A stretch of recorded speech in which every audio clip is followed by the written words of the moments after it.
ভাবুন তো, আপনি মাত্র 15,000 টাকা ইনভেস্ট করলেন আর লিস্টিংয়ের দিন সেই টাকা হয়ে গেল 30,000। শোনার মতো অবিশ্বাস্য লাগছে, কিন্তু ঠিক এই রকমই একটা বাম্পার আইপিও সিজন আসতে চলেছে। আগামী সপ্তাহে 11টি নতুন কোম্পানির আইপিও লিস্ট হতে পারে। গ্রে মার্কেট প্রিমিয়াম বা জিএমপি দেখাচ্ছে 50% থেকে 100% পর্যন্ত সম্ভাব্য রিটার্নস। সবচেয়ে বড় কথা, নতুন ইনভেস্টারদের জন্য একটা গোল্ডেন সুযোগ। আজকের এই ভিডিওতে আমরা জানব আইপিও কী এবং কেন এখন এত আইপিও আসছে। জিএমপি আসলে কি, এটা কি বিশ্বাসযোগ্য, কোন টাইপের আইপিওতে নতুনদের ঢোকা উচিত, 100% রিটার্ন কি সত্যিই সম্ভব, আইপিওতে ইনভেস্ট করার আগে কোন 7টা ভুল একদম করা যাবে না। ভিডিওটা শেষ পর্যন্ত দেখলে তুমি আইপিওতে ইনভেস্ট করার সময় 90% ইনভেস্টারের থেকে এগিয়ে থাকবে। চলো শুরু করি। আমি অঞ্জন, ওয়াইটি গঙ্গা অডিও স্টোরির গঙ্গা। ছোটদের ভালোবাসা, বড়দের সম্মান এবং পরমপিতা পরমেশ্বরের নাম নিয়ে শুরু করছি আজকের ভিডিও। যখন কোনো প্রাইভেট কোম্পানি প্রথমবার সাধারণ মানুষের কাছে শেয়ার বিক্রি করে, তখন সেই প্রক্রিয়াকেই বলা হয় আইপিও। ধরো, একটা দোকান এখনও পরিবারের মধ্যেই চলছে। হঠাৎ করে মালিক বলল, আমি আমার ব্যবসার কিছু অংশ সাধারণ মানুষের কাছে বিক্রি করব। এটাকেই কিন্তু আইপিও বলা হয়। এখন প্রশ্ন, এতগুলো আইপিও একসাথে কেন আসছে? এর 5টা বড় কারণ আছে। 1, বাজার এখন তুলনামূলক স্টেবল পজিশনে আছে। বাজারে ভয় কম আছে, ইনভেস্টরের কনফিডেন্স অনেক বেশি। 2 নম্বর, কোম্পানিগুলো ক্যাশ তুলতে চাইছে। এক্সপেনশন বলুন, লোন রিপেমেন্ট বলুন, অ্যাকুইজিশন বলুন, সব কিছুর জন্য টাকা অবশ্যই দরকার। 3 নম্বর, রিটেল ইনভেস্টর বাড়ছে। আজ থেকে 5 থেকে 6 বছর আগে আইপিও মানে ছিল রিস্ক, আজ আইপিও মানে অপরচুনিটি। 4 নম্বর, এসএমই আইপিওর বুম। ছোট কোম্পানির আইপিও এখন খুব জনপ্রিয়। 5 নম্বর, গ্রে মার্কেট খুব অ্যাক্টিভ। গ্রে মার্কেট মানে জিএমপি বাড়লেই আইপিও থেকে হাইপ তৈরি হয়। গ্রে মার্কেট প্রিমিয়াম কি? এই জায়গাটা সবচেয়ে গুরুত্বপূর্ণ। জিএমপি কি? আইপিও লিস্ট হওয়ার আগেই কিছু লোক অফলাইনে শেয়ার কেনাবেচা করে, সেই অতিরিক্ত দামটাই হলো গ্রে মার্কেট প্রিমিয়াম। উদাহরণ যদি দিই, আইপিও প্রাইস যদি 100 টাকা হয়, গ্রে মার্কেট প্রাইস থাকবে 200 টাকা। তার মানে জিএমপি ইকুয়াল টু 100 টাকা, মানে প্রায় 100% প্রিমিয়াম। জিএমপি কি নিশ্চিত রিটার্ন দেবে? একদম নয়। জিএমপি হলো সেন্টিমেন্ট ইন্ডিকেটর, ডিমান্ড বোঝার একটা মাধ্যম, কিন্তু এটা সেবি অ্যাপ্রুভ নয়, অফিসিয়াল নয়, ম্যানিপুলেটেড হতে পারে।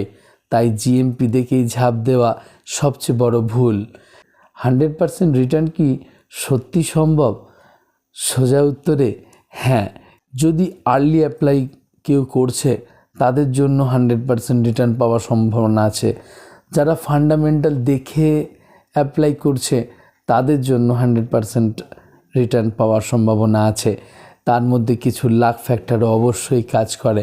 বাট যারা আইপিও, সব রকম আইপিওতে যারা অ্যাপ্লাই করছে বা জিএমপি দেখেই ঢুকে পড়ছে, লিস্টিং ডেতে লোভ করে হোল্ড করে বসে আছে, তাদের পক্ষে 100% রিটার্ন পাওয়া কিন্তু একটু মুশকিল। IPO equal to skill plus discipline plus lakh. নতুন ইনভেস্টারদের জন্য আইপিও কেন ভালো? কম ক্যাপিটাল দরকার, 10 থেকে 15,000 দিয়ে শুরু করা যায়। রিস্ক লিমিটেড থাকে, ম্যাক্সিমাম লস অ্যাপ্লাইড অ্যামাউন্ট বলে চলে। টাইম পিরিয়ড ছোট্ট, 7 থেকে 10 দিনের মধ্যে রেজাল্ট। মার্কেট শেখার সবচেয়ে ভালো মাধ্যম হলো আইপিও।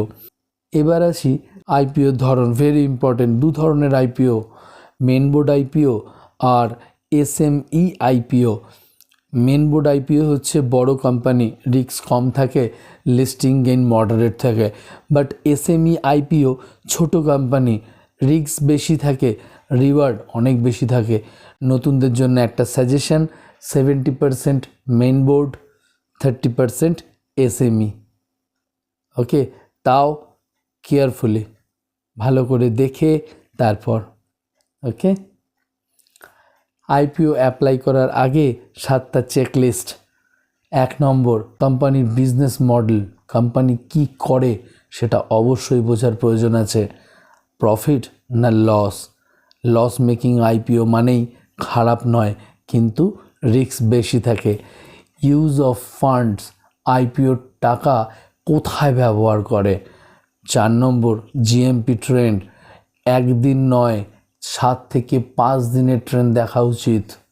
5 নম্বর, সাবস্ক্রিপশন ডেট, রিটেল, কিউআইবি, এইচএনআই, কে কত সাবস্ক্রাইব করেছে এটা অবশ্যই দেখা উচিত। 6 নম্বর, প্রোমোটার হোল্ডিং, প্রোমোটার স্ট্যাক বেশি থাকলে বিশ্বাস বাড়ে। ভ্যালুয়েশন, পেয়ার্সের সাথে কম্পেয়ার করা অবশ্যই উচিত। কিছু সাবধানতা আছে, আইপিওতে নতুনরা এই 7টি মারাত্মক ভুল করে, যেই ভুলটা করা উচিত নয়। শুনে নাও সেই ভুলগুলো। সব আইপিওতে অ্যাপ্লাই করা কখনো উচিত নয়। জিএমপিকে ঈশ্বর ভাবা একদমই উচিত নয়। লিস্টিং ডেতে গ্রিড করা একদম নয়। ব্রড মানি ব্যবহার করা কখনোই উচিত নয়। লং টার্ম বা শর্ট টার্ম ক্লিয়ার না রাখা কখনোই নয়। অবশ্যই এগুলো মনে রেখো। লিস্টিং ডেতে একটা স্ট্র্যাটেজি দেওয়া যায়। যারা কনজারভেটিভ তারা 20 থেকে 30% প্রফিট হলে অবশ্যই এক্সিট করে নিও। যারা অ্যাগ্রেসিভ তারা partially profit plus partial hold করতে পারো। বাট লং টার্ম যারা ভাববে তারা স্ট্রং ফান্ডামেন্টাল দেখে তবে কিন্তু হোল্ড করো। রিস্ক ম্যানেজমেন্ট, যেটা সবচেয়ে জরুরি এবং গুরুত্বপূর্ণ। শেয়ার মার্কেটে আসা মানেই সবার প্রথমে দরকার discipline, second risk management. IPO কখনো গ্যারেন্টেড নয়। ক্যাপিটাল প্রোটেকশন প্রফিটের থেকে অনেক বেশি। তাই গোল্ডেন রুল বলতে গেলে একটা আইপিওতে যা লাভ করবে আরেকটা আইপিওতে সেটাই বাঁচাবে। মনে থাকবে? মনে রাখবে কিন্তু। আপকামিং আইপিও সিজন কেন এত স্পেশাল? মাল্টিপল আইপিও একসাথে লঞ্চ করছে, ইনভেস্টারদের সেন্টিমেন্ট হাই, জিএমপি মুভমেন্ট খুব স্ট্রং, মিডিয়া হাইপ ম্যাসিভ করছে। এই সময়েই স্মার্ট ইনভেস্টার তৈরি হয় আর ব্লাইন্ড ইনভেস্টার ওয়েভ আউট হয়। একটা কনক্লুশনে আসি, আইপিও হলো লটারি নয়, ক্ল্যাম্বিং নয়। আইপিও হলো calculated risk, opportunity, learning platform. যদি তুমি ডিসিপ্লিন রাখো, গ্রিড কন্ট্রোল করো, নলেজ বাড়াও, আইপিও তোমার ফাইন্যান্সিয়াল জার্নির গেম চেঞ্জার হতে পারে। ভিডিওটা ভালো লাগলে লাইক করো, শেয়ার করো নতুন ইনভেস্টর বন্ধুদের সাথে, আর চ্যানেলটা সাবস্ক্রাইব করো এরকমই নতুন নতুন ভিডিও পেতে। কমেন্টে লেখো আইপিও, আমি পরের ভিডিওতে বলবো কোন আইপিও অ্যাপ্লাই করা উচিত, কোনটা অ্যাভয়েড করা উচিত। তাহলে আজকে চলি বন্ধুরা, গুড নাইট, বাই বাই।